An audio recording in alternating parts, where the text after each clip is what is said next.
The air in Seattle always held a certain weight, a damp, metallic chill that clung to the skin like a secret. It was a city of perpetual gray, where rain was not an inconvenience, but a constant meditative presence. Below the famous Space Needle, the clash of old maritime ghosts and glistening new tech towers created a landscape of sharp, beautiful contradictions. Seraphina Thorne, or Sera as she preferred, felt the weight of the city pressing down on her shoulders, mirroring the crushing weight of her debts. She stood on the balcony of her small, rented apartment in Queen Anne, nursing a lukewarm mug of coffee, a meager attempt to partake in Seattle's signature culture. The cityscape stretched out before her, a breathtaking vista of wealth and opportunity that felt brutally out of reach. Just a year ago, Sera had been a star in the cutthroat world of New York high finance, a gifted data analyst whose ability to find hidden anomalies in complex ledgers was legendary. Now, she was back in her hometown, living paycheck to paycheck. Her mother's rare neurological illness had consumed not only Sera's savings, but also the proceeds from selling their family home, leaving a yawning, six-figure gap that conventional jobs could never fill. The hospital called again. Sera, her mother, Eleanor, said weakly from the living room, her voice thin as tissue paper. They need the next installment by the end of the week. Sera closed her eyes, the familiar spike of panic and fierce resolve hitting her simultaneously. I know, Mom. I'm handling it. Handling it meant staring at a stack of rejected loan applications and contemplating the legal gray areas she had always sworn she would never touch. Her expertise lay in financial forensics, the ability to trace money where others saw only smoke. During a late-night session, digging into the very public but bafflingly complex finances of a rapidly growing tech conglomerate called Vanguard Solutions, Sera stumbled upon something mathematically impossible: a series of perfectly clean, high-volume transactions, moving money across global borders with zero traceable friction or tax liability. It was a ghost highway in the world's financial system. It's too perfect, Sera muttered to herself, her fingers flying across the keyboard, bypassing 3 levels of security with the effortless grace of a master pianist, the kind of perfect that only exists when someone controls the entire symphony. A single name, buried deep within a shell company's subsidiary ledger, kept resurfacing: Vance. Driven by desperation and a dangerous analytical curiosity, Sera formulated a plan. It was insane, reckless, and the only path she saw to the kind of money she needed: a direct, one-time negotiation with the people who ran the ghost highway. She wasn't looking to expose them. She was looking to sell her silence and her skills. That evening, Sera donned a sleek midnight blue dress, the only designer piece she hadn't sold, and made her way to a private, exclusive gallery opening near Pioneer Square. The invitation, secured through a nervous contact, had promised high-net-worth attendees, and Sera's gut told her Vanguard Solutions had deep roots here. The gallery was all concrete and cool-toned art, buzzing with the hushed tones of Seattle's elite. Sera felt like a fraud, but her polished exterior gave nothing away. She scanned the crowd, looking for a signal, a sign of who was truly in charge. Suddenly, the hum in the room seemed to drop, the atmosphere thickening, like mercury poured into a glass. All eyes, subtly or overtly, shifted towards the archway leading to the private viewing area. A man stepped into the light. He was a study in dangerous geometry, tall, broad-shouldered, draped in a bespoke charcoal suit that seemed to absorb the gallery's soft light. His dark hair was severely slicked back, accentuating the sharp planes of his face, the strong jaw, and a prominent scar faint, but noticeable just above his left eyebrow. His eyes, the color of wet slate, swept the room, not lingering, but registering everything with unnerving efficiency. He didn't walk. He glided, his presence a silent declaration of absolute authority. This was no ordinary mogul. This was power-defined, cold and intimidating. Sera's heart hammered against her ribs, a frantic drumbeat against the silence he had created. Vance. It had to be him. The man looked like the embodiment of the organization she had been tracking: smooth, impenetrable, and lethal. She took a deep, steadying breath, reminding herself of her mother, of the deadline. This was it. She had to approach the apex of the shadow organization. As he paused by a modernist sculpture, taking a glass of champagne from a deferential waiter, Sera moved. She didn't rush. She navigated the space with the practiced ease of a predator, stopping just close enough for her voice to cut through the din without being overheard. The liquidity flow you established through the Cayman-Singapore pipeline is elegant, Mr. Vance, Sera said, her voice low and steady, a deliberate counterpoint to the room's noise. But I found a $3.7 million anomaly this quarter. It's a very small, very noticeable error in the final ledger reconciliation. Elias Vance stopped raising the glass to his lips. He didn't turn his head immediately. When he finally did, his slate-gray eyes focused on her, and Sera felt an electric jolt. She was being measured, assessed, and possibly condemned. His gaze was terrifyingly calm, stripping away her composure layer by layer. "And who," he asked, his voice a low, resonant rumble that sent shivers down her spine, "might you be, to be privy to my elegant mistakes?" Sera met his gaze unflinchingly, the desperation in her heart masked by a professional frost. "I am the solution to your anomaly, Mr. Vance, and I'm here to make you a proposition." She had thrown the first punch. Now, she waited for the inevitable, brutal counterattack. Elias Vance, the man known in the shadows of Seattle as the apex of the Obsidian, rarely encountered genuine surprise. His world was a meticulously constructed edifice of predictable movements and controlled outcomes. Yet, the woman standing before him, with her dark eyes blazing with a mixture of fear and defiance, had just uttered words that warranted his full, chilling attention. He lowered the champagne flute, the delicate crystal almost swallowed by his large, powerful hand. "A proposition," he echoed, the slight inflection in his voice making the word sound like a thinly veiled threat. He analyzed Seraphina Thorne with the cool detachment of a surgeon examining a complicated malignancy. Her dress was expensive, but the slight weariness around her eyes and the almost too tight grip on her small clutch hinted at a recent struggle with fortune. "Indeed, Mr. Vance," Sera continued, refusing to break eye contact, despite the sensation that his gaze was physically draining the air from her lungs. The $3.7 million wasn't an error per se. It was a placeholder transaction, initiated by a low-level operator, perhaps an automated script designed to test the firewall of the Singapore ledger before the main transfer. A protocol that, if left uncorrected, leaves a breadcrumb trail straight to your core server farms. She was speaking his language, the esoteric dialect of high-level financial crime. Elias felt a flicker of something he hadn't experienced in years: intrigue. Most people who threatened him did so with physical force or legal documents. She was using mathematics. "You have an extraordinary level of detail for someone claiming to be an outsider," Elias observed, his voice maintaining its steady, dangerous calm. He signaled subtly with a tilt of his head. Two men in crisp, dark suits, who had been indistinguishable from the other patrons, drifted closer, forming an invisible perimeter. Sera understood the silent command instantly. She was seconds away from being escorted out, or worse, vanishing into the damp Seattle night. She had to accelerate. "I was the lead forensics analyst for Sterling Hale in New York. My specialty is untangling exactly this kind of perfect knot," Sera explained quickly, letting a hint of her professional pride show. "I'm not here to expose you, Mr. Vance. That $3.7 million is my price as a consulting fee for correcting the flaw and implementing a dynamic encryption protocol that will make the entire pipeline truly invisible." She paused, then delivered her final, most audacious line. "I am offering you absolute security. I need the money to save my mother's life. This is a one-time transaction. You get my silence, my expertise, and I get my life back." Elias Vance took a slow sip of his champagne, his expression unreadable. He assessed the audacity, the desperation, and the cold, hard competence radiating from her. To simply eliminate her would be easy, but it would waste a rare talent, a talent that understood the very core of the Obsidian's operation. "You come into my house, Miss Thorne, and you speak of secrets and prices," Elias finally said, his lips curling into the faintest, almost non-existent smile that was far more unnerving than any frown. "The Obsidian does not pay for silence. We own it."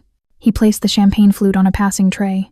"But I am an admirer of competence, especially when coupled with such magnificent recklessness. Your price is modest, if your skills match your bravado. However, I have my own terms." He leaned in, his imposing height forcing Sera to look up, her heart pounding a frantic rhythm against the sudden, overwhelming proximity of his physical presence. The scent of fine cologne and cool danger enveloped her. "The deal is not a single consultation. You will come to work for me, not for a fee but under a binding, non-negotiable contract.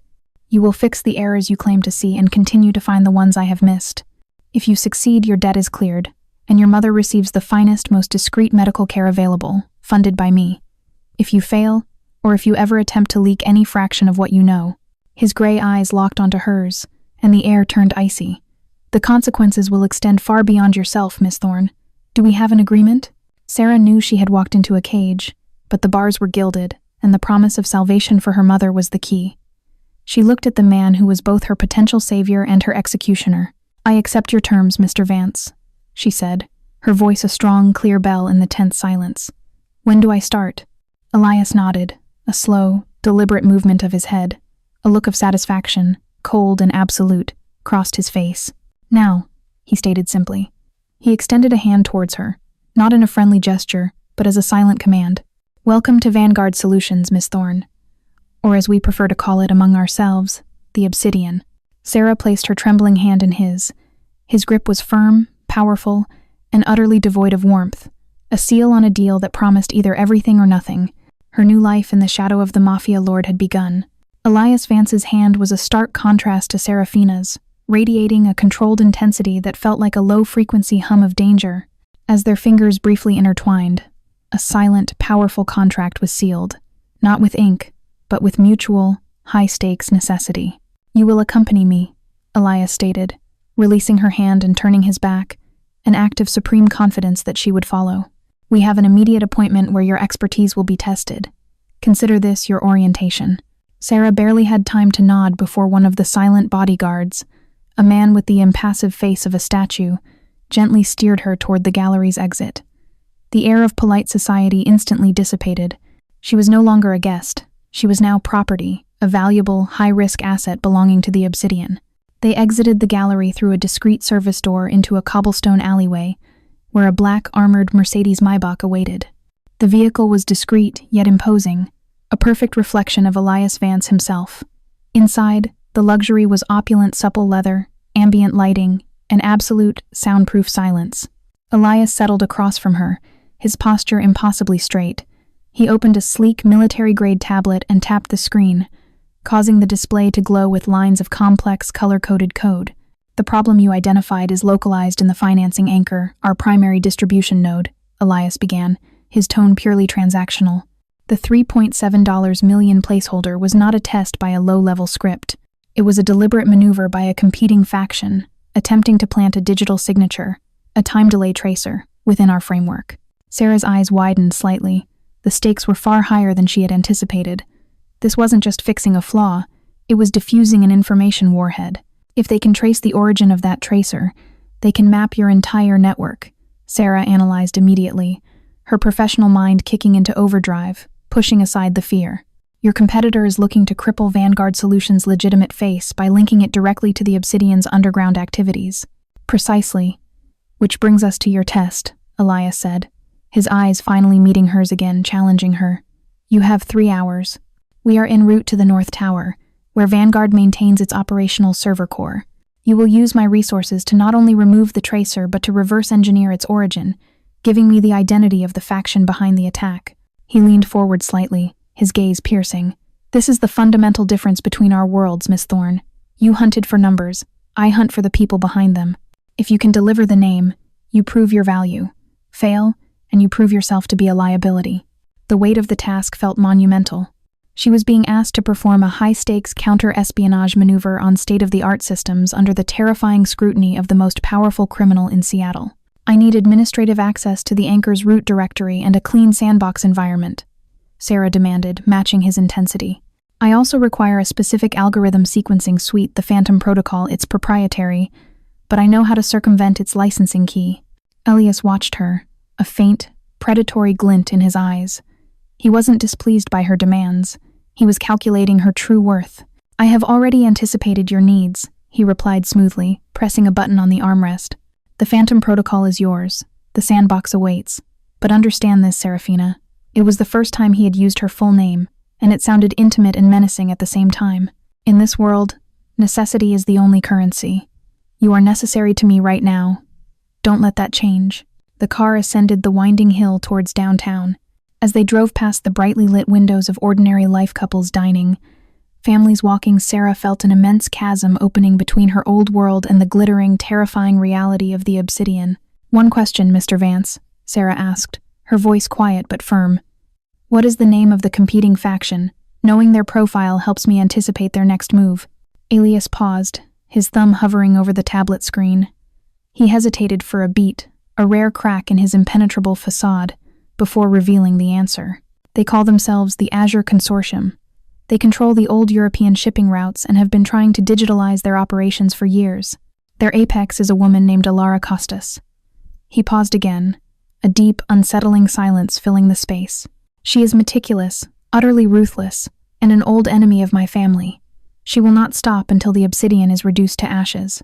Sera absorbed the information, the name echoing ominously in the confines of the luxurious car. She was not just fixing code. She was now entangled in a deadly generational war. Understood, Sera whispered, turning her focus entirely to the glowing screen in her hands. The clock was ticking, and her mother's life depended on her ability to beat a nameless, faceless assassin on the digital battlefield. The Maybach pulled smoothly into the secure, underground garage of the tallest tower in downtown Seattle, a spire of glass and concrete that truly seemed to touch the clouds. Sera looked up at the impenetrable fortress of Vanguard Solutions, knowing that once she stepped inside, there was no turning back. The North Tower of Vanguard Solutions was a fortress disguised as corporate art. Sera stepped out of the Maybach and into the sterile, hushed silence of the sub-level parking. The air here was filtered, cold, and smelled faintly of ozone and expensive marble. Elias Vance was already several paces ahead, moving with an economic grace that suggested latent violence, requiring Sera to quicken her steps to keep pace. They didn't use the public elevators. Instead, a hidden door behind a minimalist water feature slid open to reveal a private lift lined with dark, reflective metal. As the lift ascended, its speed was disorienting, and the only sound was the faint hum of machinery. This entire building runs on its own power grid and communication backbone, Elias stated, not looking at her. No outside line touches the core servers. You are completely isolated here, Seraphina, which means the only people who can help you are the ones I permit. Sera took a deep breath, trying to process the sheer scale of the operation. This wasn't a small-time criminal enterprise. This was a parallel state. Isolation works both ways, Mr. Vance. It keeps others out, but it also traps your own data inside. That makes your system both robust and dangerously rigid. Elias finally turned, a flicker of appreciation in his steely eyes. An astute observation. Rigidity is a weakness only if you fail to maintain absolute control over the input. That is where you come in. The lift doors opened directly into a vast, cavernous room on the top floor, the operational center of the Obsidian. It wasn't the dimly lit, smoke-filled room of movie cliches. It was a marvel of modern design. Enormous curved screens displaying streams of financial data, geopolitical maps, and cryptographic keys. About a dozen young, intensely focused analysts and traders worked quietly at stations of polished black steel. They glanced up as Elias entered, then immediately lowered their heads, acknowledging their apex without daring to make eye contact. Elias led Sera to a secluded, glass-walled office overlooking the glittering, misty expanse of Seattle below. The view was breathtaking, a world bathed in the silver-blue glow of the city lights and the persistent drizzle. "This is your workspace," Elias announced, gesturing to a massive, curved workstation. "Access is direct to the core. You have the next 3 hours. Every moment is monitored, every keystroke logged." A moment later, a slender woman with hair the color of spun platinum entered. She wore a tailored jumpsuit and carried herself with an air of lethal efficiency. "Seraphina Thorne, this is Ariadne," Elias introduced. "She is my chief cryptographer and technical lead. She will provide you with the resources you require and ensure protocol adherence." "Ariadne, Miss." Thorne is tasked with finding and neutralizing the Azure Consortium's digital signature. Ariadne's assessment of Sera was quick and sharp, a professional weighing another's capabilities. Her lips barely moved as she spoke. "The sandbox is loaded. The Phantom protocol is ready. I'll run diagnostics on your progress every 30 minutes, Miss Thorne. Failure to neutralize the threat within the time frame will result in immediate termination of the contract and your employment." "Understood," Sera said, her voice taut with focus. She didn't look at Elias or Ariadne again. Her attention was wholly absorbed by the glowing screen, the complex layers of code instantly drawing her into a world where she reigned supreme. This was her element, where she could trade fear for certainty. As Sera began her relentless dissection of the ledger, tapping into the root directory, Elias remained in the office. He didn't pace. He simply stood by the floor-to-ceiling window, a magnificent, dangerous silhouette against the city lights. His presence was a palpable weight, a constant reminder of the consequences of failure. 2 hours in, Sera hit a wall. The Azure Tracer was ingeniously designed, embedded not as a virus, but as a minor, cyclical fluctuation in the data flow itself, mimicking background system noise. It wasn't looking for files. It was charting the network's behavior. The tracer isn't designed to extract data, Sera muttered, her fingers pausing above the keys, her mind racing. It's designed to map the timing and velocity of the transfers. They are building a behavioral profile of the Obsidian's financial heartbeat. She looked up, meeting Elias's unwavering gaze across the room. Mr. Vance, I can neutralize the tracer, but to reverse engineer its origin, I need something from you. I need a piece of raw, unfiltered external data, a point of contact you had with the Azure Consortium in the past 6 months, no matter how insignificant. Elias remained silent for a long, tense moment. Sharing external operational data was a cardinal sin in his world. It exposed vulnerabilities he preferred to keep hidden. But Sera's urgency and the clarity of her logic were compelling. He walked over to a secure terminal on his desk. 2 months ago, a shell corporation tied to the Azure Consortium attempted to purchase a controlling interest in a small copper mine in Nevada. We blocked the deal anonymously. That transaction was conducted through a compromised secure messaging service called Aeon. He typed a rapid sequence, and a small encrypted file appeared on Sera's screen. Here is the raw metadata from that communication thread. Now, find me the name. Sera nodded, her concentration absolute. She dove back into the code, using the raw metadata as a key. She wasn't just fixing the system. She was now actively engaging in the Obsidian's warfare, her skills turning into digital weapons. The pressure was immense, but beneath the fear, a small, thrilling spark of empowerment ignited. She was no longer powerless. She was fighting on equal terms with giants, and she was doing it for her mother. The air in the glass office was thick with static electricity and unvoiced tension. Seraphina, hunched over the glowing screen, was a blur of calculated keystrokes. Elias Vance remained watching, a silent, imposing figure whose presence was a relentless pressure gauge. Ariadne, the chief cryptographer, stood rigidly by the door, her expression a mask of professional skepticism. Just before the 3-hour deadline was up, Sera executed the final command. A cascade of green text scrolled across her monitor, confirming the successful purge of the embedded digital signature. She felt the exhaustion crash over her, but the adrenaline kept her spine straight. Neutralization complete, Sera announced, pushing back from the desk. Her voice was steady, despite the tremor in her hands. The tracer is gone. The financial heartbeat of the Obsidian is clean. Ariadne immediately stepped forward, accessing the system to run her own diagnostics. Her fingers moved with blinding speed, navigating the complex directories. After a tense minute, she straightened, turning to Elias. "The threat is neutralized, Apex," Ariadne confirmed, her voice grudgingly respectful. "Clean sweep. The system integrity is restored." Elias, however, was not looking at Ariadne. His gaze was fixed on Sera, waiting for the true deliverable. "The identity, Miss Thorne," he prompted. "The name behind the tracer." Sera turned the screen toward him. "I used the Aeon metadata you provided. The tracer's injection point utilized a specific, proprietary encryption cipher. I cross-referenced that cipher with known military contractors and found a key signature linked to a black market cybersecurity firm operating out of the Mediterranean. The firm's managing director, operating under the alias Midas, is an ex-Israeli intelligence analyst." She pointed to the final line of her report.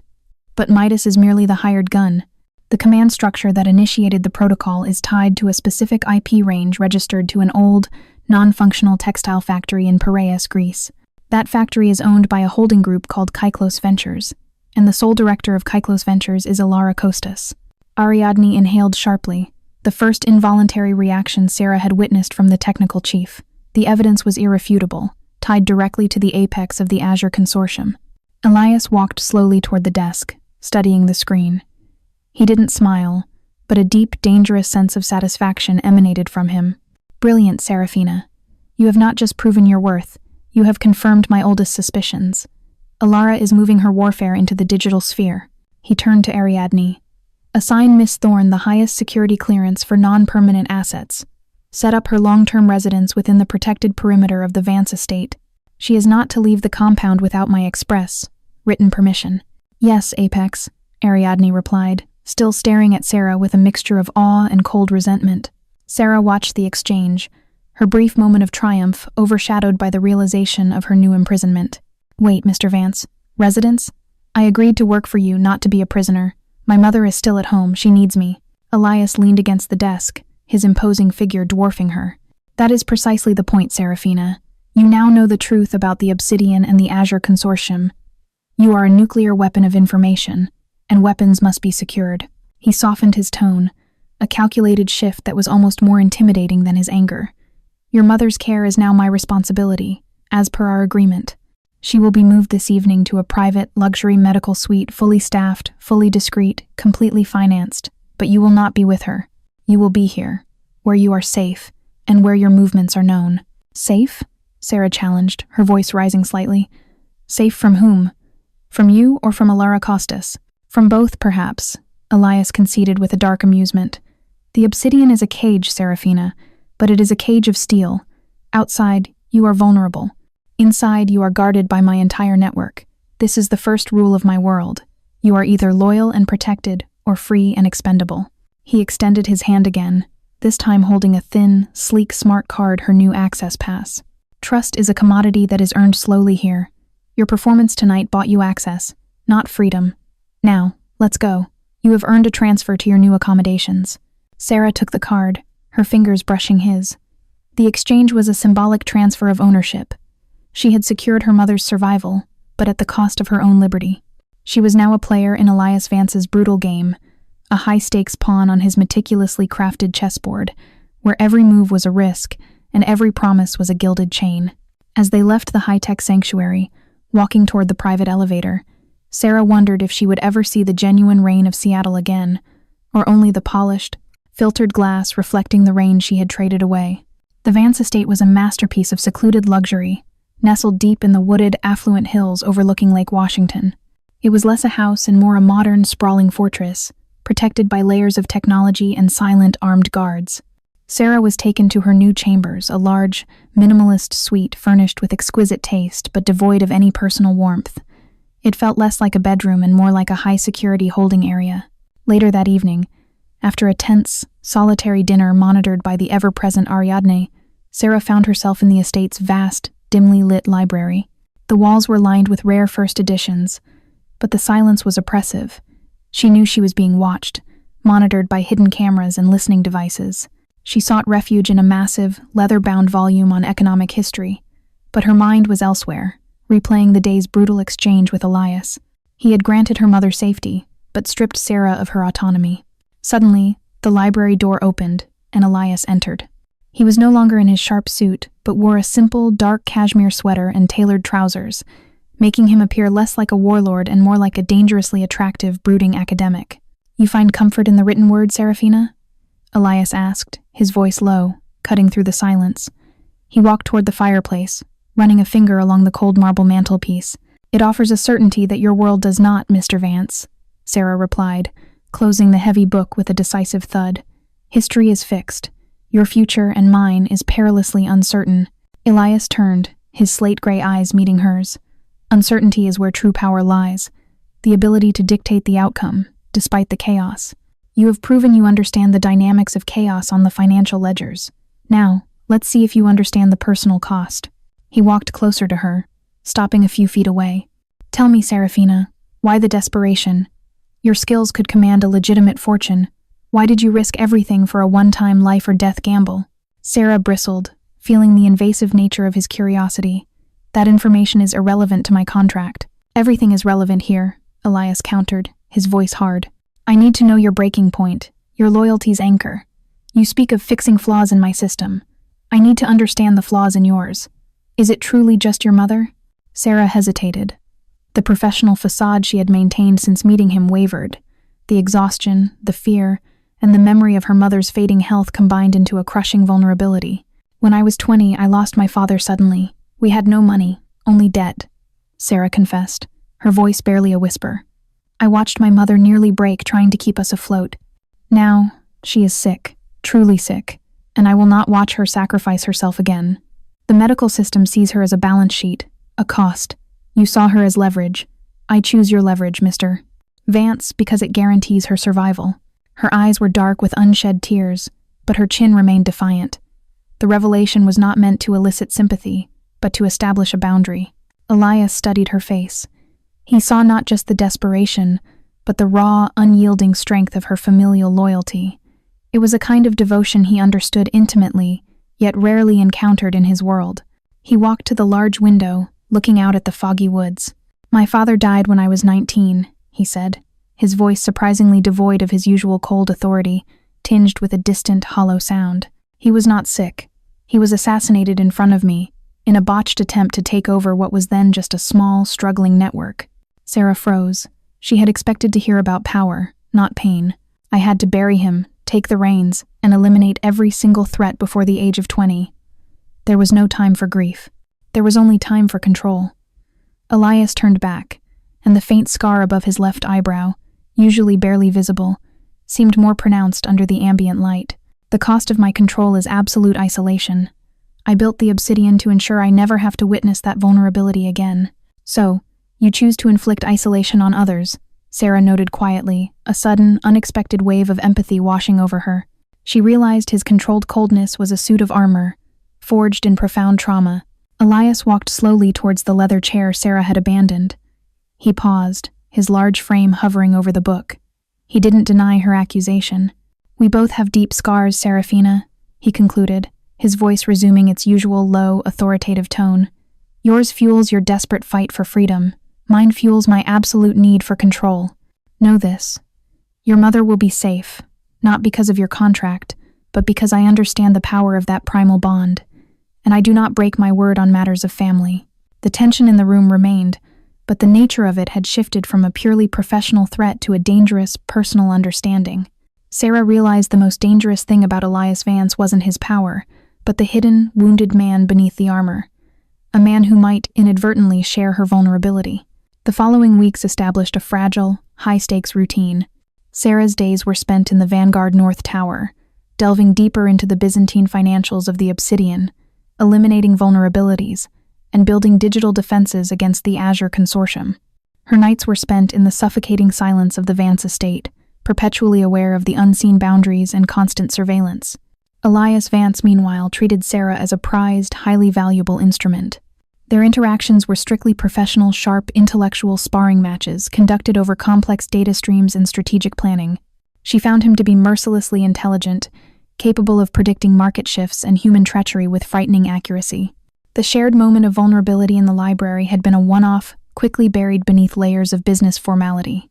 One rainy Friday evening, a critical system report demanded Elias's presence in the core server room. Sera was already there, working with Ariadne to integrate a new, patented encryption key. The room, usually kept at a low, humming temperature, felt charged with an uncharacteristic tension. "The key is stable, Apex," Ariadne reported, her voice flat. "But the system is showing repeated, low-level intrusion attempts from the same source we identified last week, a dummy account linked to a defunct shipping company. That company is a known front for Ilara Costas," Elias stated, his jaw clenching. He leaned over Sera's shoulder, his proximity immediately overwhelming. His scent cedarwood and cool, crisp starch filled her senses. "It's a probing attack, Mr. Vance," Sera explained, trying to maintain her professional distance while his heat radiated against her back. "She isn't trying to get in. She's testing our reaction time, mapping the frequency of our diagnostic pings. It's psychological warfare." Elias placed a heavy hand on the metal edge of the console, his eyes fixed on the glowing map. "Then we must show her that our reaction time is 0. He issued a rapid-fire set of commands to Ariadne, detailing a complex digital counteroffensive. As he spoke, he gestured toward a secondary screen displaying a live feed of the intrusion attempts, his arm brushing Sera's shoulder, a momentary, accidental spark of contact. Sera, hyper-focused and stressed by the high stakes, instinctively reached to adjust the color saturation on the map, a tiny, almost involuntary correction of the display settings that helped her process the visual data better. At the exact same moment, Elias moved to point out a coordinate on the main screen. He turned, slightly surprised by her close, sudden movement. It was a fraction of a second, a total failure of the control they both rigidly enforced. Elias's lips, usually set in a hard, resolute line, accidentally met Sera's temple, or perhaps the delicate curve of her ear, as he turned.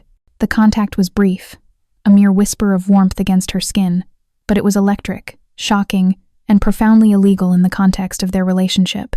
They both froze, the hum of the servers, the frantic scrolling of the code, the tense silence of the room, everything faded into a low drone. The unspoken contract of purely professional engagement, the cold wall of control Elias maintained, shattered. Sera's breath caught, She didn't pull away. She couldn't. His proximity, the scent of him, the sheer physical intensity of the man was devastatingly real. Elias's gray eyes dropped to hers, the usual analytical ice replaced by a fleeting, dangerous storm of confusion and suppressed desire. His hand, which had been resting on the console, curled into a tight, white-knuckled fist. Ariadne, oblivious to the silent, charged explosion, cleared her throat. Apex, the retaliatory sequence is ready for launch. The sound snapped Elias back. He pulled away instantly, his movements sharp and controlled, rebuilding the impenetrable wall in the space of a heartbeat. The brief, illicit contact might as well have never happened. Launch it, Elias ordered, his voice slightly deeper, rougher than before. He did not look at Sera again. Sera's heart was hammering, echoing the rapid pulse of the network. She felt violated by the accidental intimacy, yet strangely awakened by the sheer, raw intensity of the man's reaction. The tension now was no longer about security breaches or financial collapse. It was personal, physical, and profoundly dangerous. She knew she had to reestablish the professional boundary immediately. "Mr. Vance," she said, her voice clear and measured, though her throat was dry. "That sequence needs a final verification. If you overcommit, Alara will know we've identified her methods. Send a more subtle probe." Elias stopped by the door, his hand already on the polished steel handle.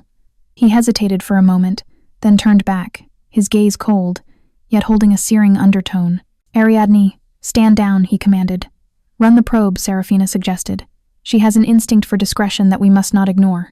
He looked at Sera, the distance between them now absolute. "But understand, Seraphina, such accidents are unacceptable. They compromise control. If I allow anything to compromise my control, the consequences will be severe, for both of us." He left the room without another word. Sera stood there, the residual warmth of his body near hers, the silence amplifying the frantic beating of her own heart. The ripped contract of their professionalism had exposed a terrifying electric current flowing between them, one that could either save or destroy them both. 3 days after the incident in the server room, the strained atmosphere between Elias and Sera was suffocating. They communicated almost exclusively through Ariadne or encrypted messages, the avoidance a clear acknowledgement of the explosive chemistry they had both tried to deny. Sera continued her work, but the isolation of the estate felt heavier. She missed the freedom of moving through a normal city. That evening, Elias summoned her to his private office in the estate. It was late, past midnight, and the mood felt ominous. "The Azure Consortium has changed tactics," Elias stated, standing behind his massive desk. "They're no longer attacking the core. They're targeting the periphery, a critical logistics hub we use for securing specialized rare earth materials." He pulled up a topographical map on the screen. "It's Pier 47 on the Elliott Bay docks, a small, unassuming warehouse. The transfer is set for 3 hours. The materials are worth 9 figures on the black market." "A physical attack?" Sera asked, surprised. "That's crude. Alara Costas is usually more subtle." "Subtlety is a luxury afforded only when you are winning," Elias countered, picking up a heavy, custom-made watch from his desk. "She is growing desperate. The intel suggests she is sending a direct sabotage team designed to destroy the shipment, not steal it, a show of force. And you are sending men to defend it?" "I am going myself," Elias said, his eyes hard. "This is a statement. The apex of the Obsidian does not tolerate trespass on his territory, and you, Seraphina, are coming with me." Sera stared. "Me? But I'm a data analyst, not muscle. You are coming because you predicted her move from digital to physical aggression. I want your analysis on the ground, in real time. I want to know what her next move will be before she makes it. Besides," he added, his voice dropping to a low, commanding register, "if something were to happen to me, the only person with enough knowledge to keep the core operation stable is you. You will be my tactical anchor." The decision was non-negotiable. Within 20 minutes, Sera found herself in the back seat of the armored Maybach, speeding through the fog-shrouded streets toward the docks. Elias was beside her, his demeanor utterly calm, radiating an intense focus that was terrifying to behold. He wore the dark suit again, but this time, the jacket stretched tightly across his shoulders, hinting at the protection beneath. When they arrived at Pier 47, the atmosphere was thick with the smells of salt, diesel, and rain. The warehouse was dimly lit, surrounded by shipping containers stacked high like giant, silent monoliths. The dock itself was deserted except for Elias's 4 elite guards, who positioned themselves silently around the perimeter. Elias guided Sera toward a sheltered alcove between two stacks of containers, offering a clear view of the warehouse entrance. Stay here. Do not move. If the situation degrades, your priority is to find cover and contact Ariadne. Just as the clock ticked past 3, the silence was violently ruptured. A black armored van screeched to a halt outside the warehouse door. 6 figures, clad in tactical gear and carrying heavy, silenced equipment, spilled out, moving with practiced military precision. They were the Azure Consortium strike team. Elias gave a sharp, terse command into his headset. His guards immediately opened fire with non-lethal, high-impact rounds, targeting the ground around the attackers to disrupt their formation without causing immediate fatality. The air filled with the sharp, loud cracks of the suppressed weapons. The fight was fast, brutal, and controlled. Elias moved with a terrifying economy of motion, not engaging directly, but directing his men with the cold precision of a chess master. Sera watched, horrified but transfixed. She realized her position was exposed. The firefight had drawn the attackers' focus, and one of the consortium's men, separating from the main group, spotted her. He raised his weapon and started running toward the container alcove. "Apex, target 9 o'clock, civilian exposure," one of Elias's guards shouted over the comms. Before Sera could even react, before the Azure Man could reach them, Elias moved. He launched himself toward her, grabbing her by the waist and dragging her hard behind the thick steel corner of the container stack. A deafening volley of fire erupted where she had just been standing, metal protesting as the high-caliber rounds slammed into the container. Shrapnel rained down. Elias's body was pressed flush against hers, shielding her completely. His breath was ragged against her ear, and the sheer, overpowering warmth of him was a bizarre contrast to the cold reality of the attack. "I told you to stay put," he growled, his voice tight with a mixture of anger and adrenaline. His protective instinct was primal, fierce, and utterly overwhelming. I didn't move," Sera stammered, terrified, the sounds of the ongoing fight deafening. He didn't argue. Instead, he pulled back just enough to look at her, his face inches from hers. His eyes, usually so cold, burned with a terrifying protective fire. This was not the businessman or the apex. This was a man who reacted to protect what he deemed his. "Stay, down," he commanded, his thumb stroking the curve of her jaw in a fleeting, involuntary gesture of reassurance before he pushed off the wall, drawing a silenced handgun from his coat. "If you move again, Seraphina, I will secure you to this steel myself." He didn't wait for her response. He stepped out of the alcove, seamlessly rejoining the brutal ballet of the defense, his hand cannon aimed with chilling accuracy. Sera was left trembling, not just from the near-death experience, but from the raw, protective force of the man who had just saved her life. The line between captor and protector had blurred into a terrifying and potent new reality. The attack on Pier 47 was successfully repelled, the Azure strike team disabled and detained without Elias having to fire more than 2 warning shots. The materials were secured. The drive back to the estate was conducted in a profound, unsettling silence. Sera sat huddled in her corner of the Maybach, still processing the adrenaline and the shocking intensity of Elias's protectiveness. She glanced at him. He was composed again, the mask of the cold apex fully restored, staring out at the passing lights. "You saved my life, Mr. Vance," Sera finally said, her voice quiet. Elias didn't look at her. "You are a vital asset, Seraphina. I protect my assets." The dismissal was swift and brutal, but she couldn't accept it. That was more than asset protection. That was personal. "You risked exposing yourself in a firefight for me." "You are mistaken," he replied dismissively. "You are the linchpin of our digital defenses. Your loss would have been a catastrophic tactical error." Sera shook her head. "No, I saw your eyes. You were protecting me because I was vulnerable, not because I was data. You acted on instinct." The car slowed as it entered the protected perimeter of the estate. Elias finally turned to face her, his gaze sharp enough to cut glass.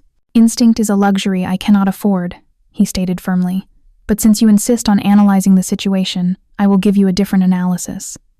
He leaned closer, the intensity of his focus unnerving. "You are a complication, Seraphina, a distraction. The moment you entered my life, the risks to my control escalated. I moved to protect you because your death on my watch would have destabilized my entire operation and invited a weakness that Alara Costas would ruthlessly exploit." He paused, then delivered the final, calculated blow. "Stop searching for a romantic motive where there is only strategic calculation. You are my employee, under a contract written in survival. Nothing more." Sera recoiled, feeling the sting of his cold logic. He had reduced the moment of intense, raw connection to a simple algorithm of risk management. It hurt more than she cared to admit. "Fine," she whispered, turning away to look out the window. "Then let's stick to strategy. You said Alara Costas is increasing her physical attacks because she's desperate. Why?"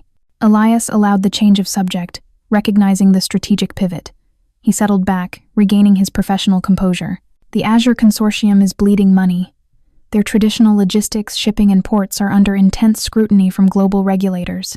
They need a new digital cash flow, exactly what the Obsidian has perfected.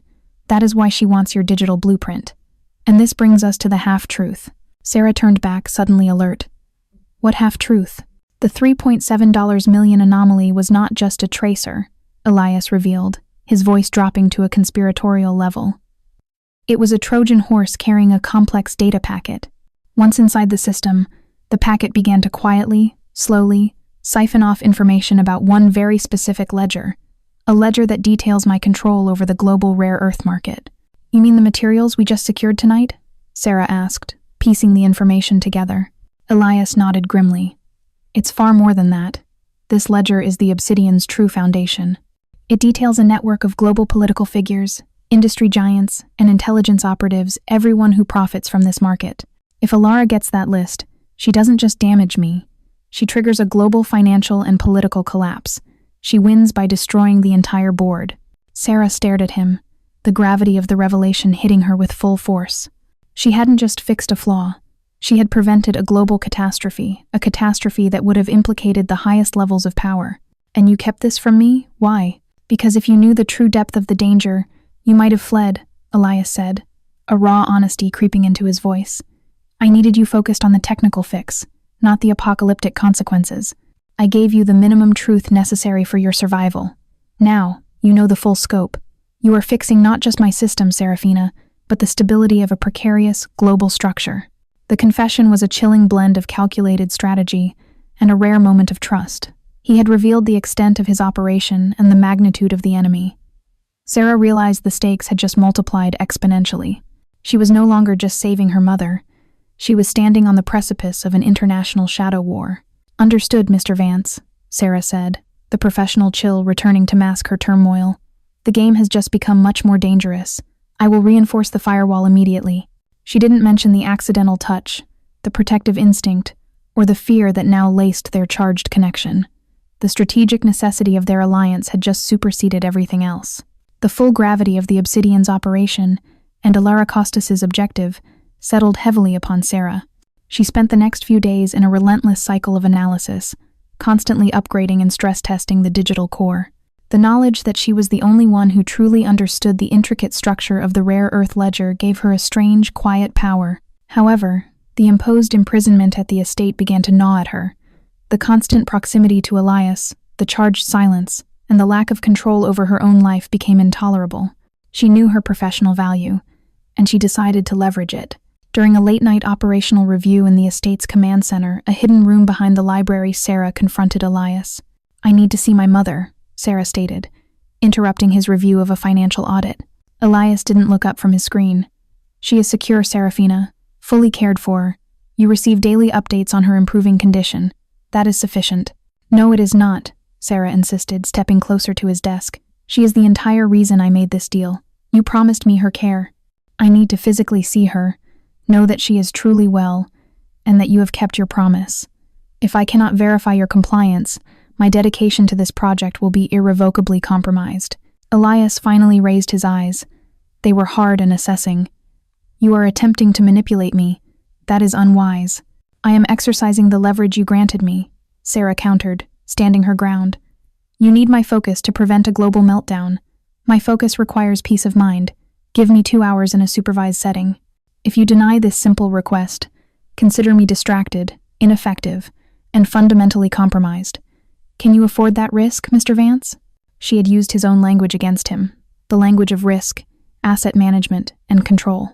Elias stared at her for a long, tense minute. He appreciated her calculated boldness, the way she played the angles. He also hated her defiance.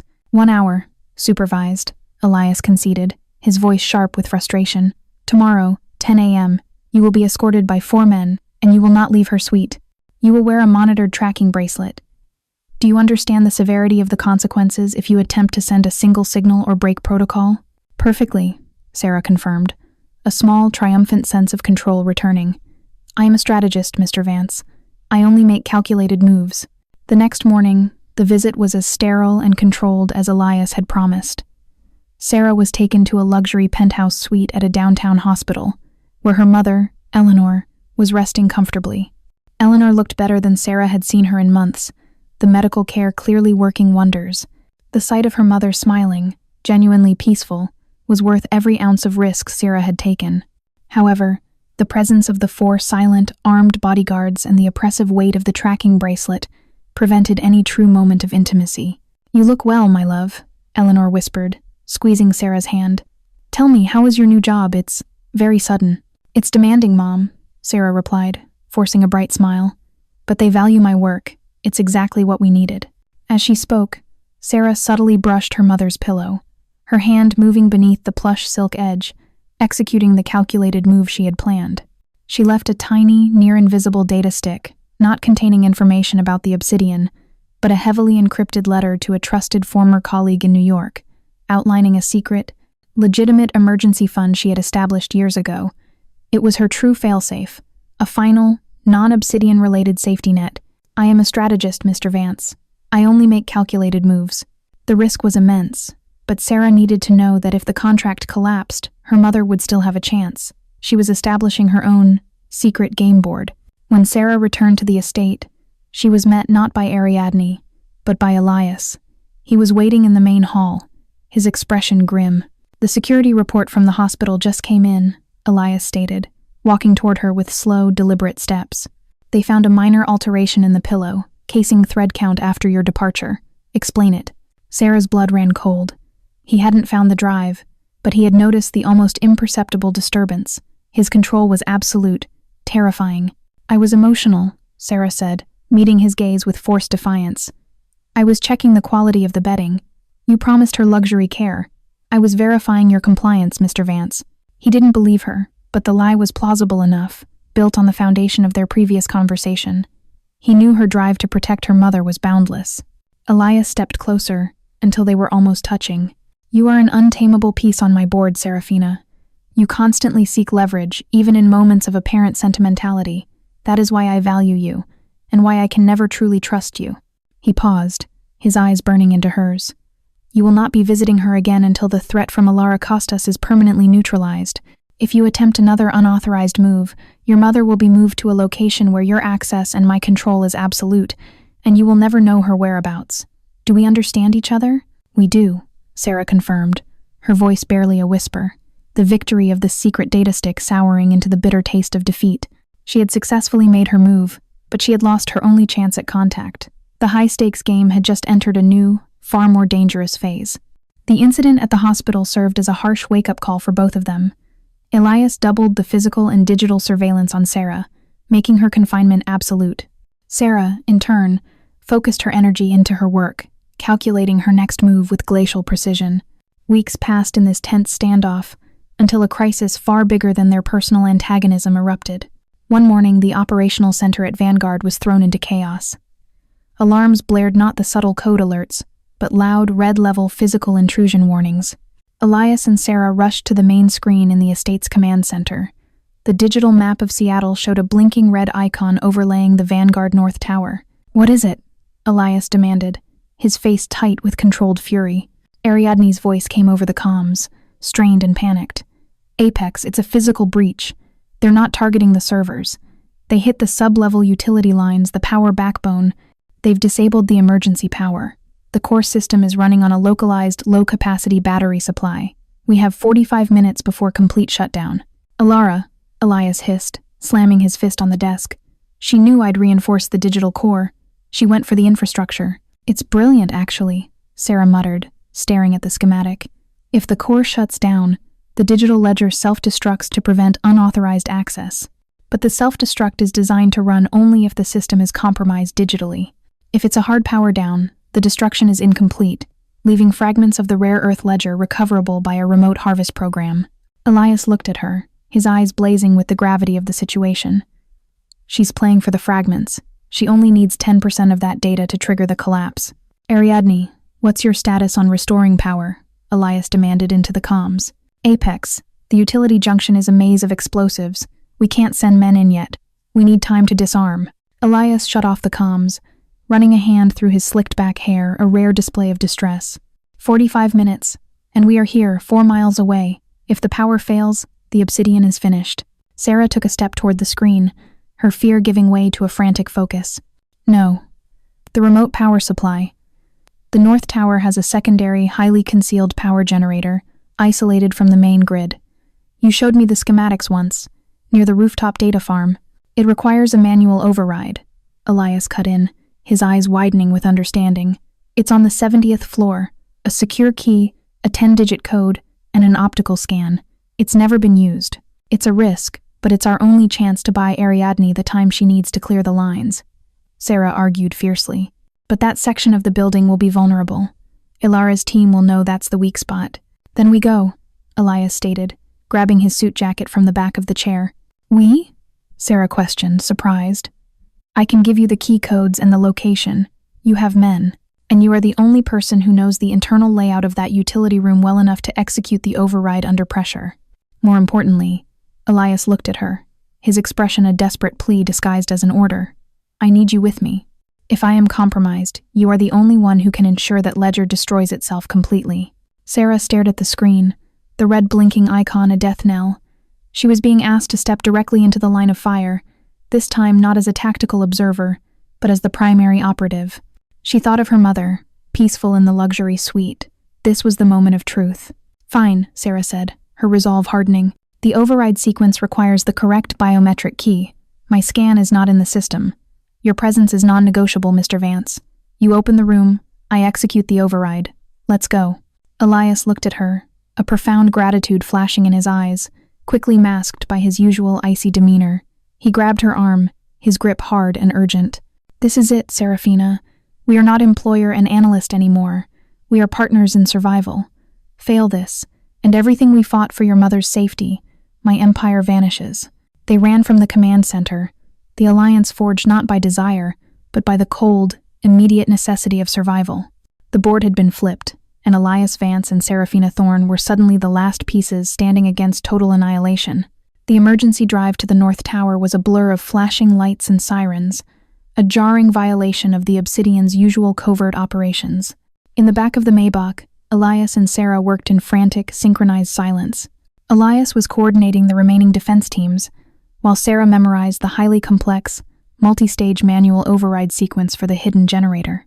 The override is designed to require physical manipulation of 3 separate levers, followed by the 10-digit code input, all within 40 seconds.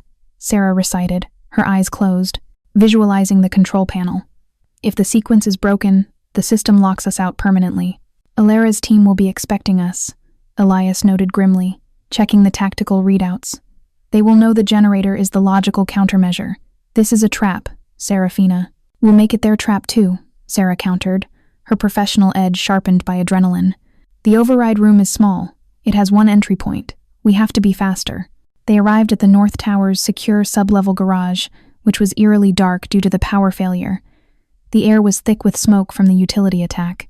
They were met by 2 of Elias's most trusted men, who quickly secured the entrance. Apex, the stairs are the only way up. The emergency lift is locked out, one guard reported. We have reports of movement on the 65th floor. They're waiting for us, Elias confirmed. He looked at Sera, the low emergency light glinting in his eyes. 70 flights of stairs, Seraphina. Can you do it? I can do anything to protect my mother's future, she replied, her voice taut but resolute. The climb was a grueling, desperate race against time and gravity. The stairwell was cramped, dark, and silent, amplifying the sound of their ragged breathing. Elias, despite his tailored suit, moved with the powerful endurance of a trained athlete, always staying a step ahead of Sera, shielding her back. Around the 60th floor, the silence was broken. They heard the sound of footsteps above them, heavy and fast. Ilara's intercept team. They're descending, Elias hissed. He grabbed Sera's hand, pulling her into a service closet door that he kicked open. They were in a small, cramped utility closet, the air thick with dust and the smell of hot metal. Elias pressed Sera against the back wall, his body covering hers, his silenced handgun ready. The Azure team members, 3 heavily armed individuals, thundered past the door, their tactical boots barely missing the frame. The moment they were gone, Elias and Sera were left in the suffocating darkness, their chests heaving, adrenaline flooding their systems. Elias was pressed against her, their bodies molded together by the narrow confines of the closet. The fear, the adrenaline, and the charged intimacy of the Pier 47 incident returned, magnified tenfold. Sera felt the hard, muscular press of his body, the frantic, pounding rhythm of his heart against her ribs. The fear of death was suddenly secondary to the overwhelming, physical pull of the man who was currently her only defense against it. "We have 3 minutes to the 70th floor, Elias whispered, his voice hoarse, his breath warm against her ear. "I know," Sera whispered back, her voice shaking. She reached up, her hand closing around the hard, tense muscle of his shoulder, not to pull away, but for leverage, for support in the suffocating darkness. And then, in a devastating moment of mutual desperation, with the fear of imminent death hanging over them, Elias moved. He lowered his head, not in a calculated move, but in a raw, primal expression of stress and urgency. His lips found hers a fierce, demanding, desperate kiss that tasted of adrenaline and the metallic tang of fear. It was a collision, not an embrace, an acknowledgement of the shared extremity, the undeniable, forbidden current that had surged between them since their first meeting. Sera responded instantly, clutching his shoulders, pulling him closer, pouring all her fear, all her denied attraction, and all her desperate need for connection into the kiss. It was a flash of raw, consuming passion in the heart of the shadow war. The moment ended abruptly, as quickly as it had begun. Elias tore himself away, his chest rising and falling heavily. He didn't look at her. "We go," he commanded, his voice tight, infused with a new dangerous urgency. He opened the door and dashed out, leaving Sera leaning against the dusty wall, her heart pounding a frantic symphony. The kiss, a shocking, terrifying reality in the midst of their flight. They had traded control for passion, and the price would undoubtedly be high.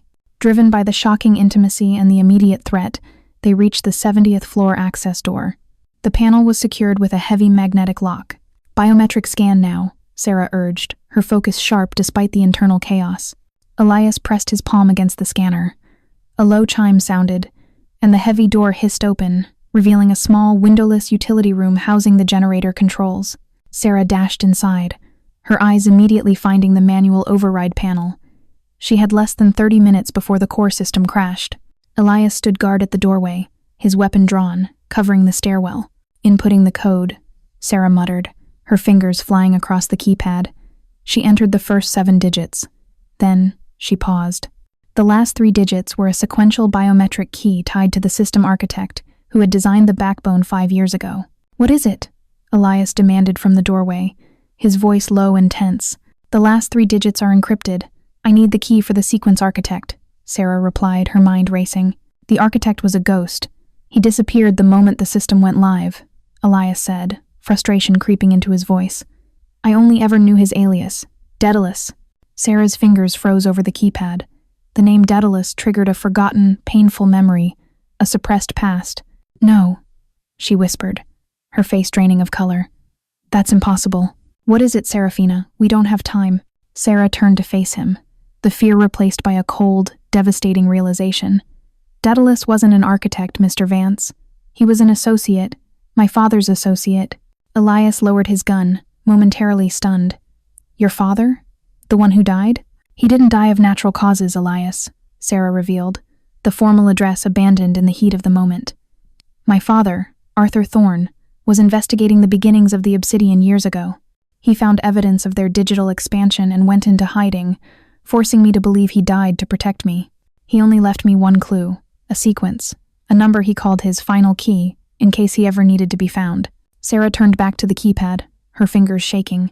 She typed the 3-digit sequence her father had taught her as a child, a non-sequential, personal number that meant nothing to anyone else. 479. The final 3 digits were accepted. The override sequence activated, and a loud, reassuring whirring sound of the secondary generator kicking into life filled the room. The system was secured, time bought. Elias walked into the utility room, his face a mask of shock. "Your father was Daedalus, and he worked on my system?" "He worked on it, yes," Sera confirmed, her voice thick with sudden grief and rage. "But not for you. He worked on it to build a trap, a kill switch tied to his own biometric key in case the Obsidian ever grew too powerful and unstable. He didn't trust your family's control. She pointed to a faint, laser-etched mark on the panel near the key slot, a small, stylized T inside a circle. That's his mark. The override wasn't a backup for you, Elias. It was a final failsafe for the world, triggered only by his key. He knew the risk the rare earth ledger posed. Elias stepped back, absorbing the revelation. This explained the suddenness of his father's assassination, a preemptive strike against a rival, not just a threat. The war between the Obsidian and its rivals was built on a foundation of betrayal, and Sera's father was a ghost in the machine. Alara Costas, Elias said slowly, his voice laced with cold fury. She didn't target the physical power line for the fragments. She targeted the backup power to force us to use the manual override, knowing that the man who designed the kill switch was Arthur Thorne. Why would she care about my father? Sera asked, confused. Because, Elias explained, his voice hard. Alara Costas's brother was one of the men who went after your father 5 years ago. He was killed by one of my father's lieutenants in the process. Ilara has always sought revenge, not just for the money, but for her brother's death. He looked at Sera, the shocking realization of their entwined, tragic histories hitting them both. She knew the backup had a weakness, and she knew forcing me to go up there would expose you. She didn't just want the ledger fragments, Seraphina. She wanted to lure you out into the open, because she thinks you are the final key to her revenge against the Obsidian. Sera felt a terrifying chill. She was not a pawn on the board. She was the central target of a deep-seated, violent, familial vendetta. Her life, and her mother's, were not just tied to Elias's survival, they were the price Alara Costas intended to exact. The kiss they had shared moments ago now felt less like a passionate release and more like a desperate, shared farewell on the edge of the abyss. The immediate crisis was averted, but the revelation of Arthur Thorne's connection to both the Obsidian's defenses and the Azure Consortium's vendetta changed everything. Elias and Sera returned to the estate, exhausted but acutely aware of the new, profound, personal layer added to their conflict. The very next morning, Elias convened a tense meeting in the command center. Sera, now seen as both a core defense asset and a dangerous liability, was forced to attend. Alara Costas is not just attacking, she is recruiting, Elias stated to his inner circle, which included Ariadne, 3 top operational managers, and Sera. She played the long game, using Seraphina's vulnerability to force our hand. We must assume her next move will be a direct attack on a soft target. The rare earth ledger is secure for now, Apex, Ariadne interjected, her usual cold composure now tinged with worry. But the breach has exposed a network of informants. We have 3 men who failed to report the utility attack in time. No, Sera said, her gaze fixed on the digital map of the Obsidian's internal communications. It's not incompetence, Ariadne. Look at the flow pattern.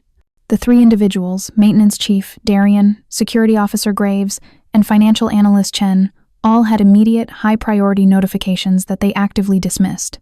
That is deliberate sabotage. Elias looked at Sera, a flicker of appreciation in his gaze. Traitors. Alara has infiltrated the core team. Sera pointed to the screen. I can trace the communication back. The leak isn't external. It's an internal breach protocol tied to a third party. The communication lines show a distinct encrypted data burst immediately after the power failure, sent from inside the estate. The room fell silent. Everyone looked at each other, suspicion replacing loyalty. The estate?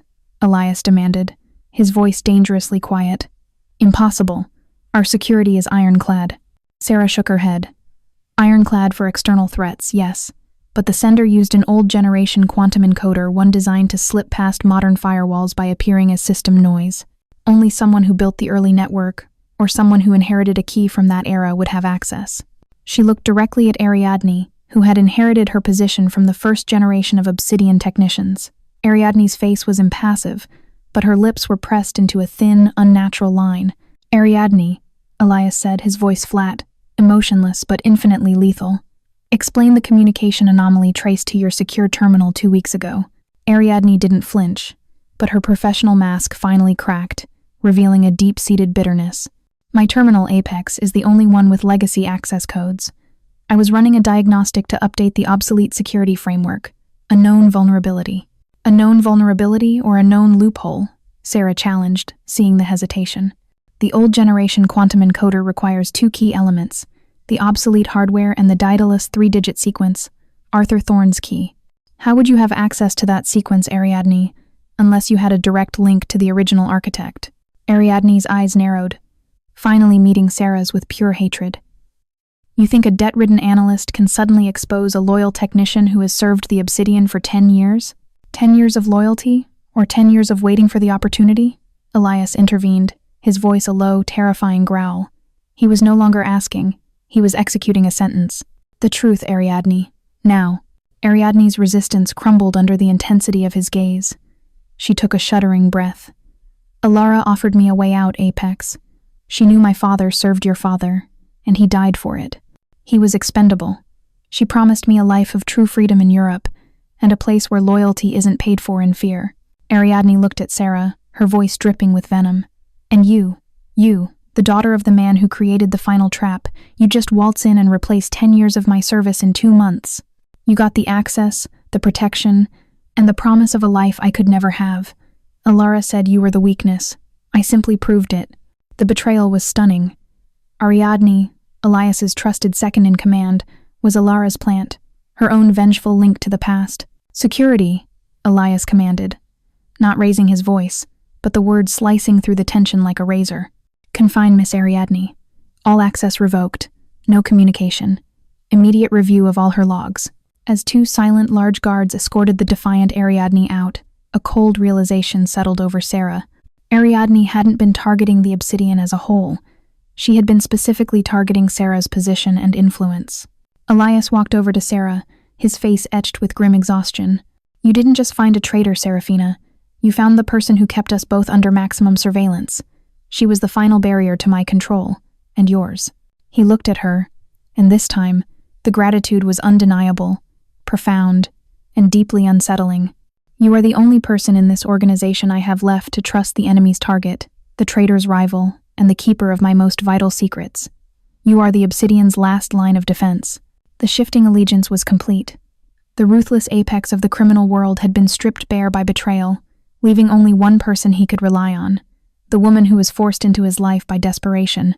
The professional contract had irrevocably become a personal bond of survival. With Ariadne's betrayal exposed, the Obsidian was destabilized but not defeated. Elias placed Sera directly into the position of chief analyst and tactical advisor, granting her full operational access to the digital core, a level of trust he had never extended to anyone. The estate went into total lockdown. Elias and Sera worked side by side, the atmosphere between them now less about antagonism and more about a taut, desperate intimacy. The shared kiss, the physical danger, and the mutual discovery of their fathers' entwined histories had forged an unbreakable bond of shared fate. We need to anticipate Alara's next move, Sera said, poring over the revised tactical maps. She has lost her internal access. Her next attack will be external and swift, designed to catch us before we fully rebuild. She'll go after the ledger's physical backups, Elias concluded grimly. They are stored in 3 locations, known only to me and my father's former inner circle. Now, thanks to Ariadne, Alara knows at least 2.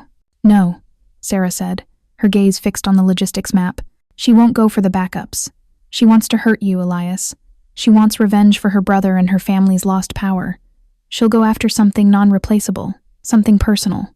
She swiped the screen, bringing up a secure satellite image. It was a picture of the luxury medical suite where her mother, Eleanor, was being held. Elias saw the image and his face tightened instantly. The hospital. She wouldn't dare. It's too high profile, too exposed. It's the ultimate soft target, Sera insisted, looking him in the eye. It is your only remaining leverage against me, and my only reason to comply.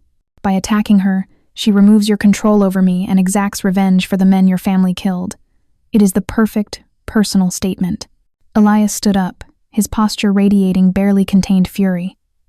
The hospital is heavily guarded, 4 men on permanent watch. The security protocol is military grade. Alara is not going to storm the place, Elias, Sera explained patiently, using his first name instinctively. She will use the fog.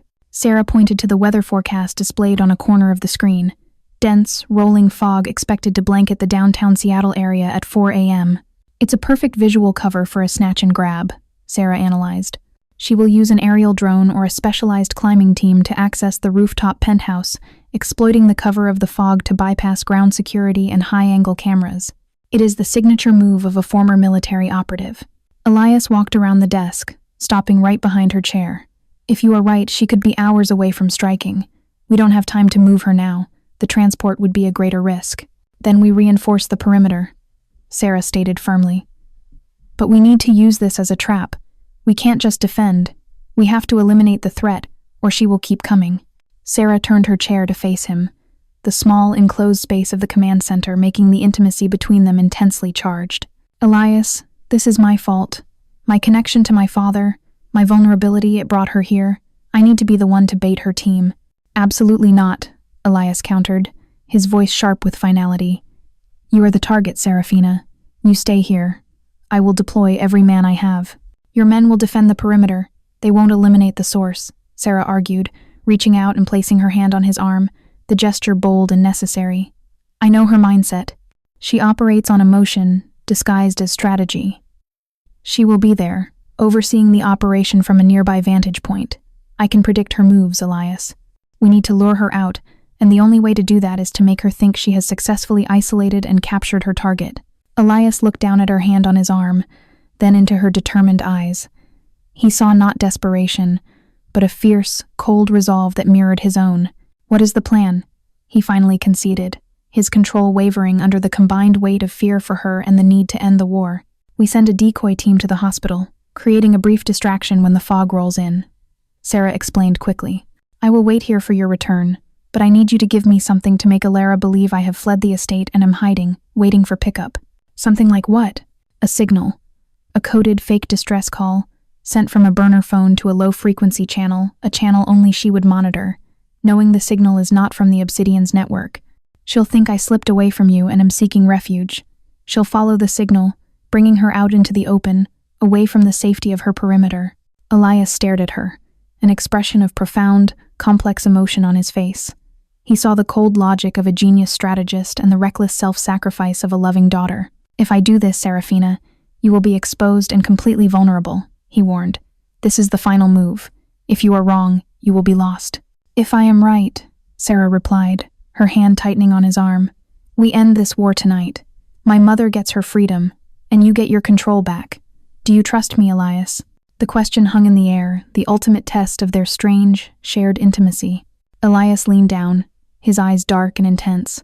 I do not trust easily, Seraphina, but I trust your need to survive, and right now that is the only loyalty I need. He looked down at the time, 3 a.m. The fog was already beginning to creep across the lake. The final play was about to begin. The next hour was a blur of frantic, silent preparation. Elias, having accepted Sera's plan, moved with ruthless efficiency. He deployed a specialized counter-snatch team to the hospital, their orders strictly defensive. The core of his focus was the trap Sera had devised. At 3:55 a.m., the fog rolled in, a thick, white blanket that swallowed the lights of Seattle, turning the city into a ghost landscape. Elias stood with Sera in the estate's communications room, watching the thermal maps. The hospital's rooftop was now a hazy blur, making visual confirmation of the area impossible. The decoy team is in position, Elias said, his voice a low growl into his headset. Wait for the signal. Sera, meanwhile, initiated the final step of her trap. She took the burner phone, inputting the carefully crafted, fake distress code, a sequence of numbers and letters disguised as static, and broadcasted on the low-frequency channel. Signal deployed. Sera confirmed, looking up at Elias. It will take Alara's team 10 minutes to triangulate and confirm the location. She'll think I'm in the designated safe house on Bainbridge Island, waiting for extraction. She's not going to fall for a simple distress call, Seraphina. She knows you're too smart, Elias argued, his tension palpable. She'll fall for it because she wants it to be true, Sera countered, her eyes gleaming with cold focus.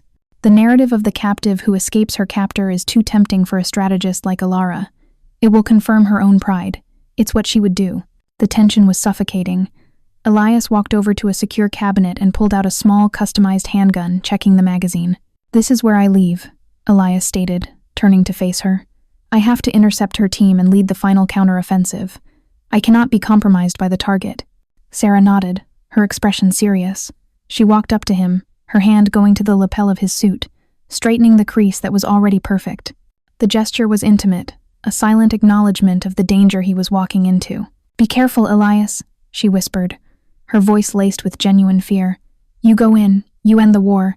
Don't let her turn this into a duel. You are the apex. He looked down at her, and in his eyes, there was no longer the icy control of the mafia boss, but the raw intensity of a man facing the ultimate risk. He reached up, his large, warm hand gently cupping her face, his thumb tracing the curve of her jawline.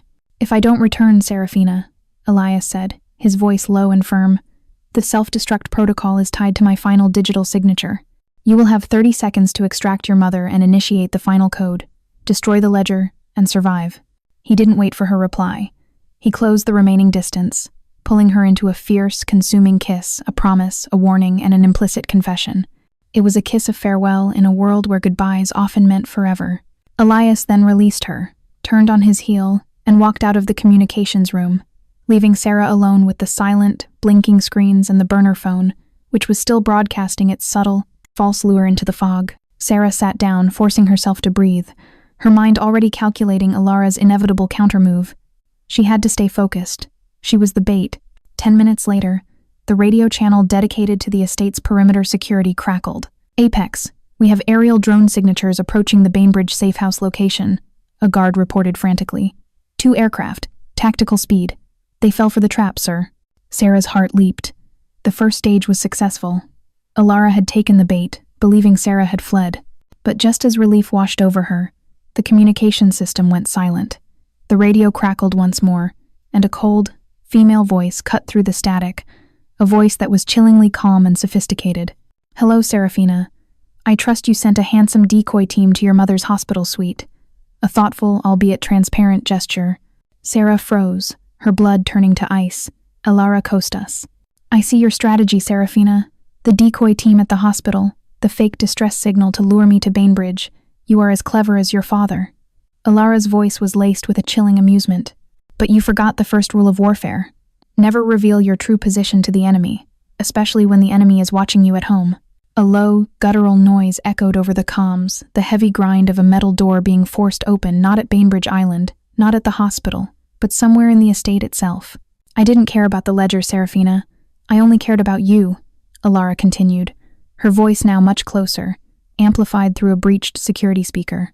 "The betrayal of your former friend Ariadne gave me all the information I needed, the location of the safe house, the hospital, and the fact that you, in your desperation, would always be right where Elias Vance wanted you to be, the linchpin of his control, right inside his home." Sera realized the terrifying, devastating truth. Alara had not fallen for the decoy.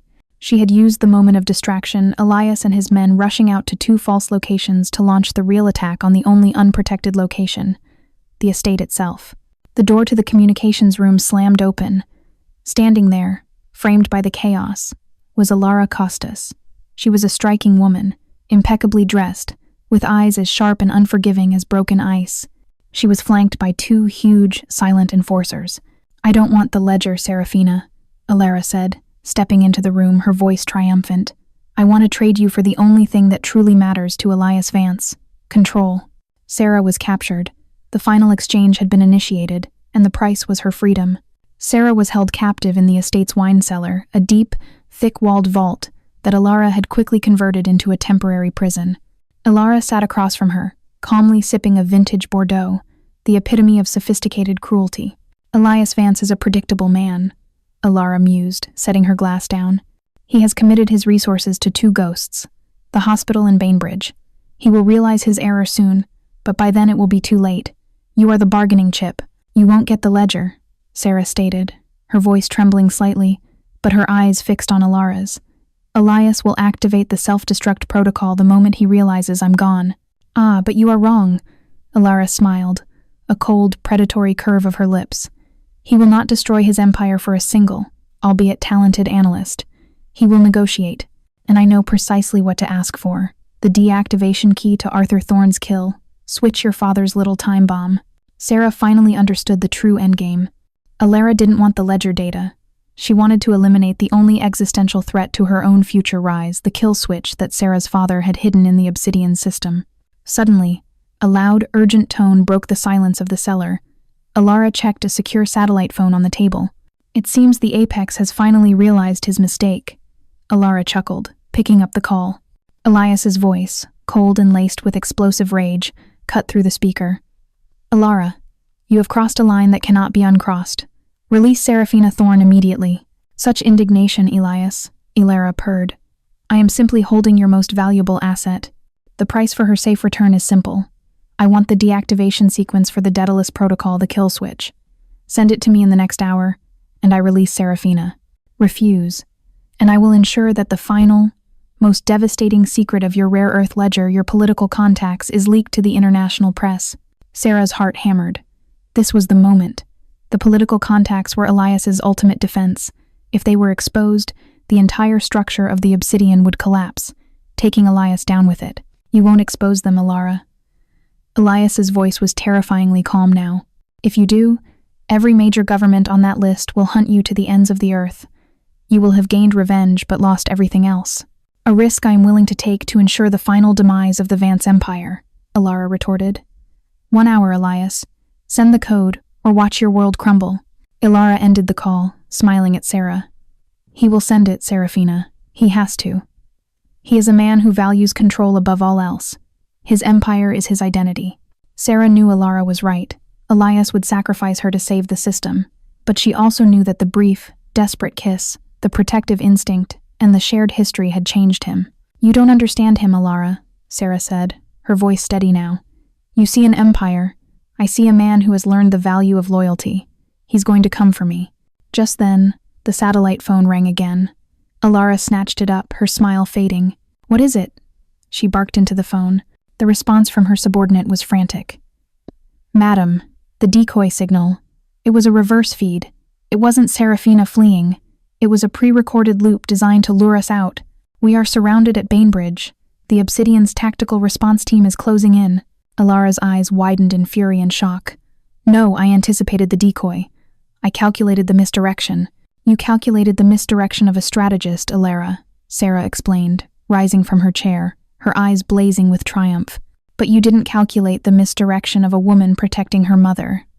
The distress signal was my way of testing the system. I had already activated the actual counter-move. Sera pointed to a hidden, complex data port behind one of the wine racks, a port that was clearly connected to the estate's internal network.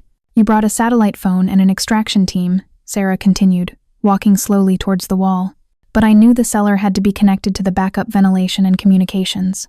The moment you breached the main security, I used the burner phone to send a pre-recorded message to that hidden port, which was looped to distract your technical team while I was being held captive. And when Elias and I shared our plan, he already set up the final part of the trap. Sera reached the wall and placed her hand flat against the data port. You thought he would trade me for control, Sera whispered. He already sent me the key, not the deactivation key, Elara, but the activation code for the Daedalus kill switch, the one my father designed to destroy the ledger completely. Elara stared at her, her confidence finally shattered. You're bluffing. He wouldn't sacrifice his empire. He wouldn't sacrifice the one person who gave him reason to believe in loyalty, Sera confirmed, her eyes meeting Elara's. He trusts me to survive and to do what is necessary. He trusts me to finish the game. The door to the cellar was violently kicked open. Elias stood there, his suit slightly torn, his face smeared with grime, but his eyes blazing with protective fire. He was flanked by the 2 trusted guards who had escaped the estate earlier. The game is over, Elara, Elias stated, his voice ringing with absolute, terrifying finality. You chose the wrong leverage, and you mistook strategy for greed. Elara knew she was beaten. She was surrounded at Bainbridge, and Elias was standing before her. She reached for the small, concealed weapon in her jacket. Before she could fully draw it, Elias's voice cut through the air, sharp and absolute. I didn't fight you with guns, Elara. I fought you with loyalty. One of Elara's own enforcers, a man who had served her for years, suddenly moved. He slammed his fist into the side of Elara's head, causing her to drop the weapon and fall unconscious. Your final betrayal, Elara, Elias said, looking at the stunned enforcer, who stood over his fallen boss. You never considered that the men you bought would turn on you when the price was higher, their freedom. Elias had not sacrificed Sera for control. He had used the moment of distraction to negotiate the freedom of Elara's most loyal men in exchange for her capture. He had fought the war with leverage and loyalty, not violence. Sera watched, tears welling up in her eyes. Elias had risked everything, his empire, his life for her. The contract was officially ripped, replaced by something real, dangerous, and profoundly romantic. The aftermath of the cellar confrontation was swift and decisive. Elara Costas, bound and subdued by her own former enforcer, was dealt with in the silent, efficient manner of the Obsidian. The war with the Azure Consortium was over, their apex was neutralized, and their resources would soon be absorbed into Elias's network. The victory, however, came at a heavy cost. Elias and Sera stood in the ruined command center of the estate, the windows cracked, the communications equipment shattered, the air still thick with the metallic smell of gunpowder and adrenaline. "The ledger is safe," Elias confirmed, looking at the still blinking green light on the core server's monitor.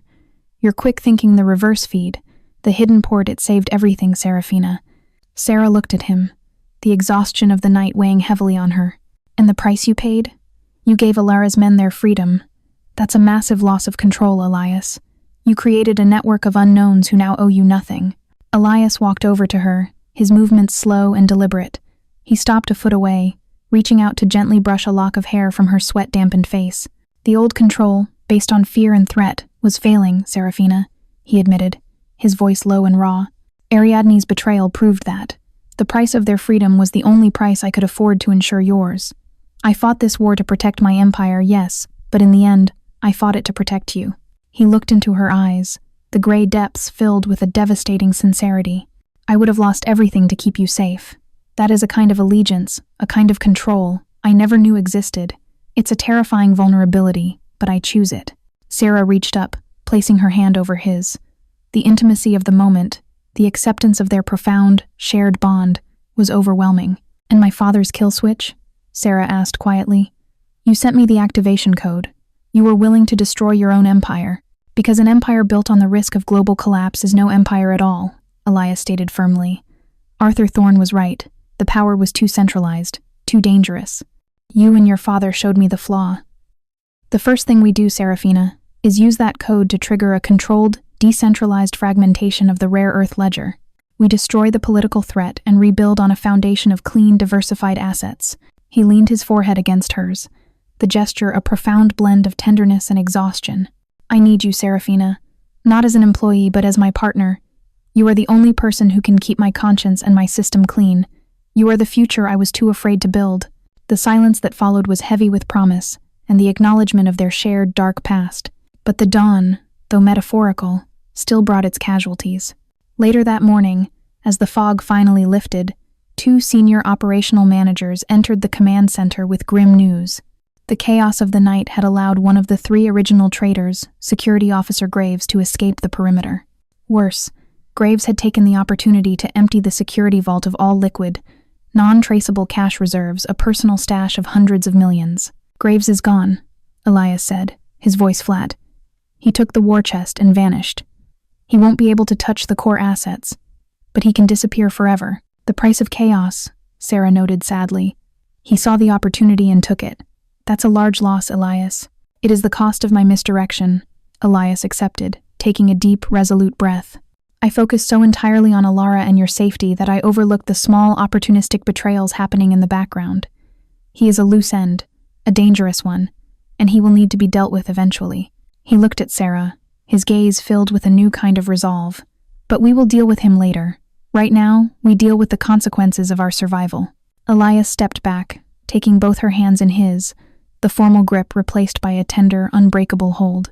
The bloody dawn of their war was over, but the reality of rebuilding, together, was just beginning. 2 weeks later, the physical and digital scars of the war had been painstakingly erased. The estate was restored, the North Tower's core system was rebuilt under Sera's direct supervision, and the Obsidian was quieter, stronger, and fundamentally changed. Elias had kept his word.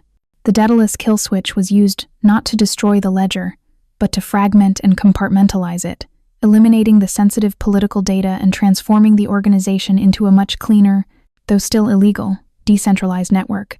Sera, now fully Elias's equal and partner, finally had the conversation she had waited for. They stood overlooking the newly repaired communications center, the city of Seattle finally clear of fog, glittering in the afternoon Sunday. "My mother," Sera said, turning to Elias. "She's stable. She needs to be moved out of the hospital, out of Seattle, to a place where Alara's reach or any future rival's reach can never touch her. She needs her final freedom, Elias." Elias nodded, walking over to her. "I have already arranged it. A medical foundation in Geneva, completely non-profit, backed by an anonymous endowment. She will have the best care for the rest of her life, and her location will be known only to me and my most trusted security chief." He looked at her, his expression serious. "But you cannot go with her, Seraphina. Not yet. You are still the key to this new empire, and the target of the escaped traitor, Graves. The price of your freedom is to remain here, with me, until every single consequence of our past is neutralized." Sera accepted the truth with a deep sigh. She had secured her mother's future, but the cost of her own was still entanglement. "And what about us, Elias?" Sera asked, the question hanging heavy in the air. "I am not a contract anymore. I am not an asset. If I stay, it is as a partner, not in crime but in life. Can you truly share your life, your control, with someone who will constantly challenge it?" Elias reached out, his hand resting on the small of her back, pulling her close.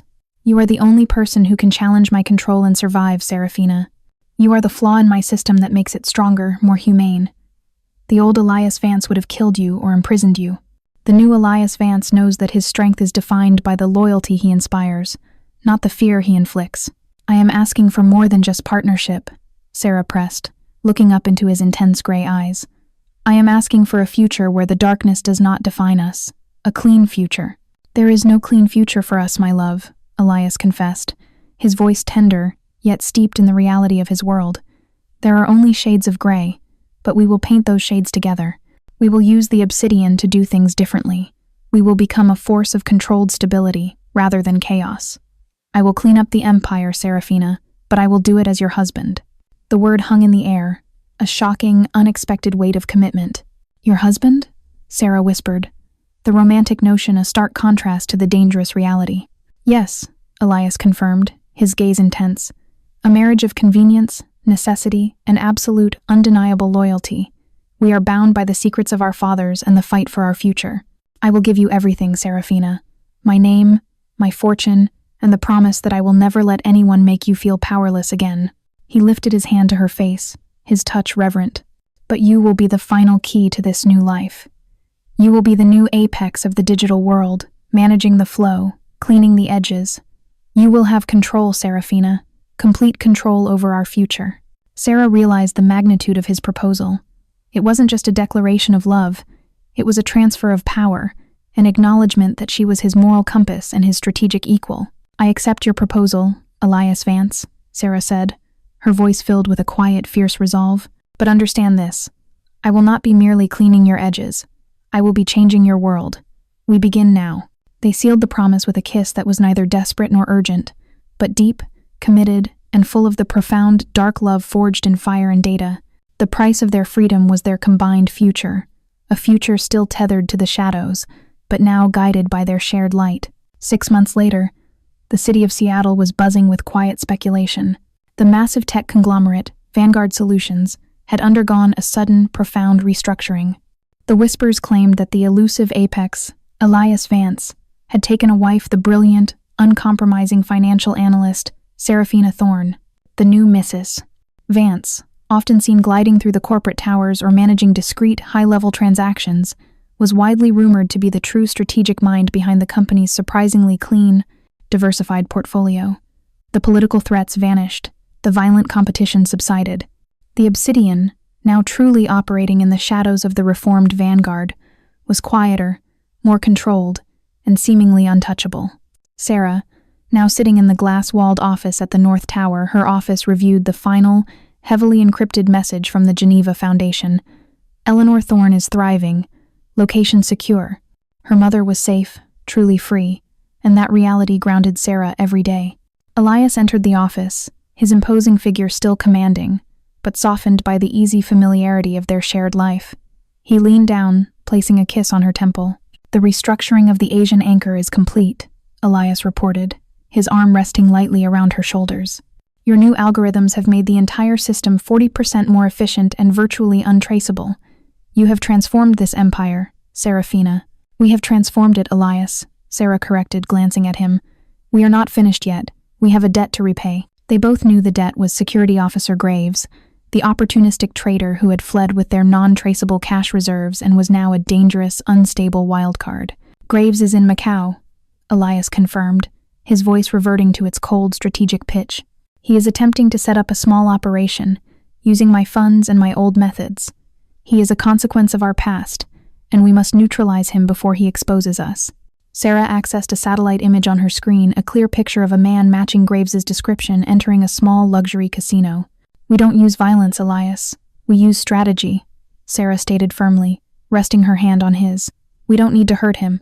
We just need to remove his resources and his ability to retaliate." "The plan?" Sera smiled, a sharp, confident, beautiful curve of her lips that Elias had come to adore. "We use his own greed against him. We leak him a phantom ledger, an irresistible bait, showing a massive, traceable deposit. He will take the bait, attempt to move the money, and the global financial watchdogs will do our job for us. He will be legally, publicly, and permanently neutralized. We clean our hands while securing our future." Elias watched her, his expression a mixture of pride and adoration. "A brilliant, clean execution. You truly are the apex of this new world, Seraphina Vance." He pulled her to her feet, drawing her into his embrace. The city lights outside their glass citadel twinkled, no longer a symbol of their separation, but a testament to the world they now controlled, together. "The past is a debt we have paid, Elias," Sera whispered, holding him tight. "The future is ours to build. Let's start with a trip away from this glass cage. A honeymoon, perhaps?" Elias smiled, a genuine, rare expression that softened the hard lines of his face. "I think we've earned it, my wife. But we'll take the secure route just in case. After all, a controlled life is still the best life." He kissed her deeply, the promise of their dangerous, passionate, and meticulously controlled future sealed in the heart of Seattle. They had found their happy ending, not by leaving the darkness, but by redefining the light within it. The Lord of the Obsidian had found his queen, and together they would rule the shadows with a firm hand and a fierce, undeniable love.